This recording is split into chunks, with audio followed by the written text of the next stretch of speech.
What is going on? What is going on? Made some changes here to this gun. Come on, camera.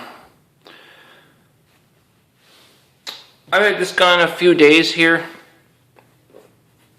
And first of all, the gun is unloaded. There's nothing in the gun. There's no magazine in it. The gun is unloaded. I had made a video when I first bought this gun a few days ago. I had literally just walked in the door with the box. And there's one thing I said in there. Remember, I had just walked in the door. I said it had a polymer guide rod, and I said it was a full-length guide rod polymer. It's not. It's not full length. I'm not pointing that at myself, by the way. I'm off to the right. The guide rod ends about here, and it's polymer. I am going to order a full-length steel guide rod for it. But that's just one thing I wanted to correct. I don't think anybody really cares. But I meant it's polymer, and I just said it's full length. I really thought it was, but it's not. I don't know why it's not, because it's got the hole. So I just assumed it was full length, but it's not. So, and I stated that there was nothing about this gun that I didn't like. Well, changed my opinion on that. The gun is running great and everything. Anyway, look, I got some parts laying over here. This are the parts from the chamber loaded indicator, man. And this is the firing pin block, safety. I took them out, and I'm gonna explain to you why. At first, the chamber indicator, I never owned a gun with a chamber indicator before. I was like, oh, that's kind of cool. It lets you know there's a round in there. But then after a couple days, I was like, I don't like this thing sticking up. And this is stupid. What if that got stuck open for some reason? If you want to see if the chamber is loaded, you check to see if it's loaded. Or you look and see, you can usually just see if there's brass on any guns that I've had. So I didn't like that. If you see a brass case in there, well, you're looking at the round. You know the round is in there. This sticking up, you're not looking at the round. It's just kind of stupid. And I didn't like that sticking up either. So it's like, man, I'm gonna remove this. And I looked at it, and I was kind of curious, trying to figure out how I could remove it. And I looked at it too. Like, I loaded around slowly, and I wanted to see how this little plunger, how it's stuck down and it pushes up, and I was pushing on it. There's quite a bit of tension on that thing. And I just didn't like it. I'm like, I'm going to take it out. I thought this was a roll pin. I couldn't figure out how to get this thing out of here. I thought that was a roll pin. It's actually an Allen. That unthreads counterclockwise. This is a plate and slides out of the frame. It's slid into the frame. This plate has to be there because it locks these, like the barrel lugs right there, I guess that's what you'd call it. Those two notches at that end of the barrel. It locks that in, so the plate needs to be in there. That little Allen, all it's doing is keeping the plate from sliding out. It's mechanically strong. The Allen is not. There's no tension on the Allen because it is slid into a slot in the frame. Okay. So I just didn't like the whole chamber indicator. So I took it out. Now, I want to point something out. Even if you want to keep your chamber indicator in your gun, you don't want to remove it, and you're watching this, there's something that I want to explain how that comes out, because this thing, after only 50 rounds, and remember, I had cleaned the gun. The gun had already been cleaned when I did all this, and I'm pretty thorough. I was using Q-tips in there. This thing was pretty cruddy. When I took it out, it was pretty crudded up. That's only 50 rounds. And that federal ammo that I was shooting, it's not that dirty. So think about if you never took this out and cleaned it. That could get tight and maybe cause some type of malfunction. Imagine after 500 rounds and the crud has been piling up for a couple of years or something like that, or 1,000 rounds, I mean, whatever, you need to take this out and clean it. I mean, heck, I mean, especially being right there on the round. It's really stupid too, because right here at the back where this firing, you know, that gets a lot of crud. All that crud is going right into that spring, and then you can't clean the rest of this in there because that stupid thing is in the way. So now it's going to be much easier to clean. I'm not going to have to worry about that. So I'm glad it's gone. But I just wanted to show you and point that out, guys. I mean, if you're going to carry a gun to save your life, you need to learn how to take that out and clean it. And I guess at the very least you could spray it, make sure you spray it down good. But it just more right there where you get all that crud to it, they got that thing there. I mean, that's stupid. A chamber indicator, we all know that's dumb. It's just dumb. And the funny thing is there's a hole there now. You can literally see the brass, which is way better because you're physically looking at the round rather than just something stuck up. Maybe it's sticking up because it got stuck in the position and there's not even a round in there. If you're physically looking at the round, then you know it's there. So it doesn't make any sense. And if you're going to pull the trigger or something, you always need to check to see if a round is in there anyway, because in your mind you should always assume that the gun is loaded unless you're checking it. So it's dumb. We all know that. Alright, so also I removed the firing pin block. I'm not suggesting that you do this, but I'm going to tell you why I removed it. I've owned semi-autos before that were older that didn't have a firing pin block. They were this configuration where the gun could be carried cocked and locked, or you would lower it to the hammer safety notch to where this can't hit. And now also Angus, how do you pronounce his name? Hodel, I think that's how you pronounce his name. Anyway, Angus from CZ Customs in USA. If you guys know who this guy is, he's pretty popular. He said that they had tested guns without firing pin blocks that they had made. They don't even have firing pin blocks in them. They were dropping them off ladders, and they couldn't get them to go off without the firing pin block. Most of this stuff is just legal safety stuff. Oh, we get a firing pin block. I mean, this does make it more safe. I mean, don't get me wrong. When the firing pin block is down, there's no way this can go off. You could beat on this with a hammer. It's literally impossible unless the firing pin block got stuck up, like if it was all cruded and it got stuck in the upward position. So that being said, I mean, you need to be aware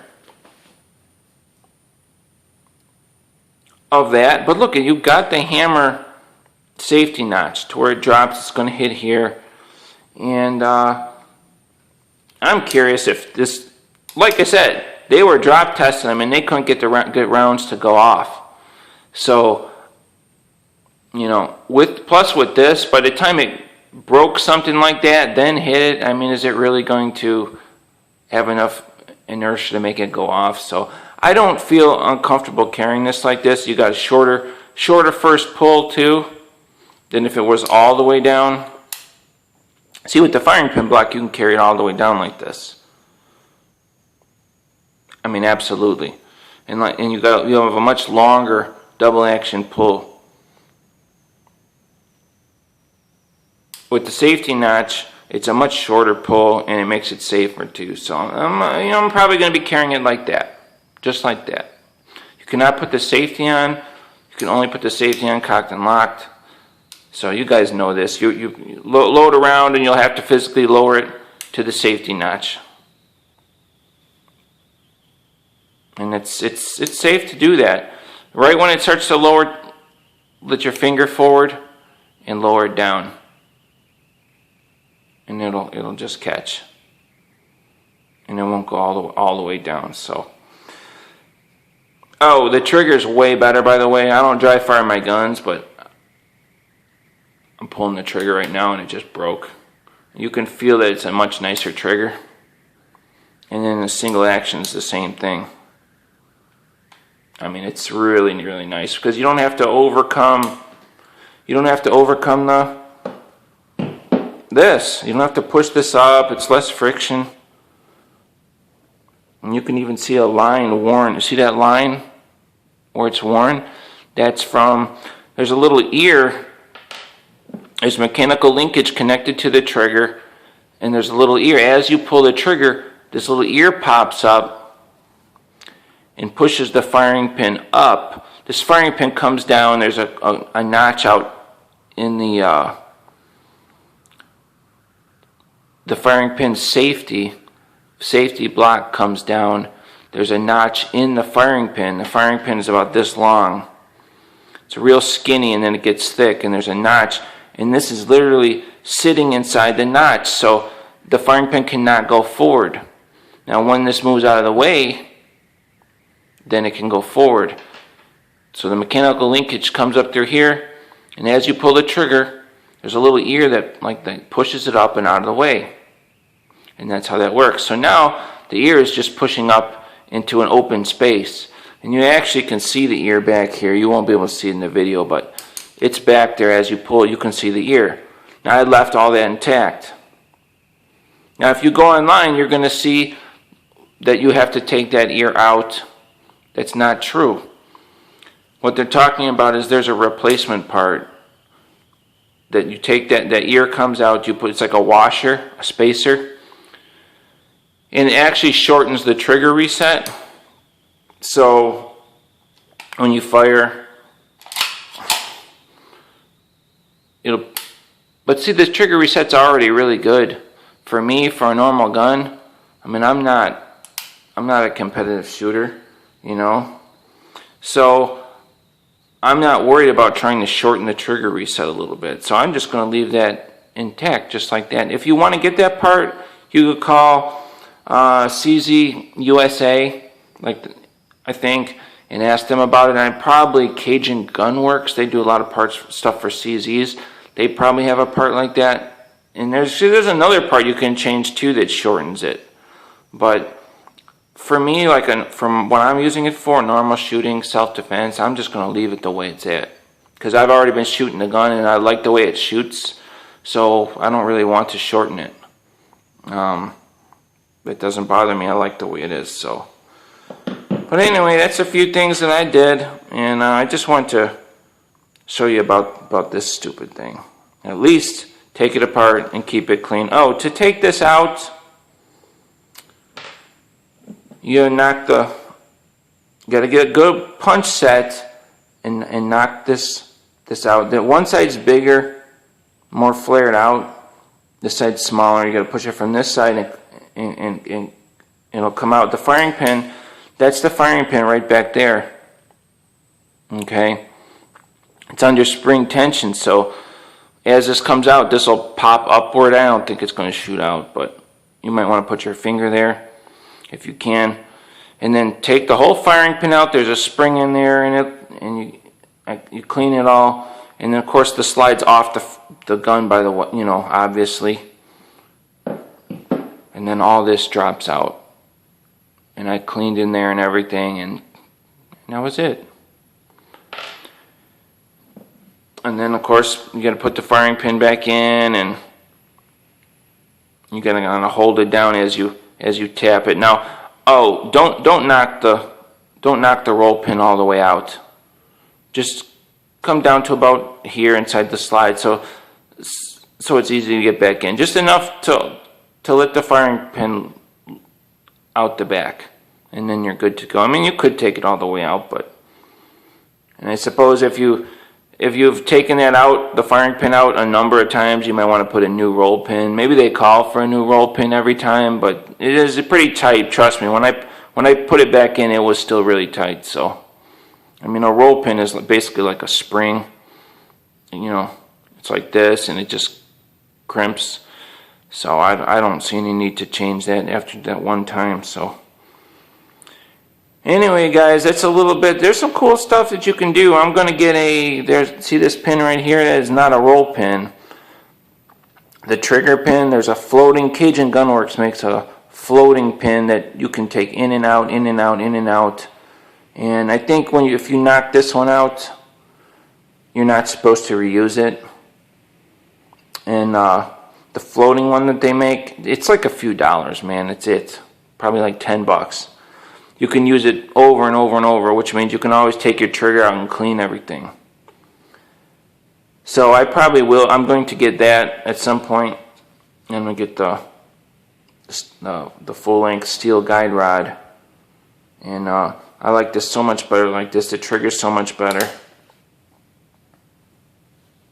And it'll be safe to carry.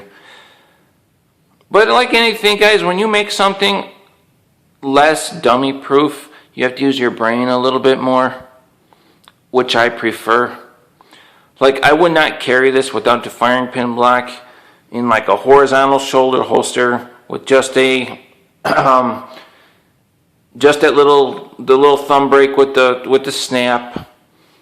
I'm going to be carrying in a vertical holster with a snap.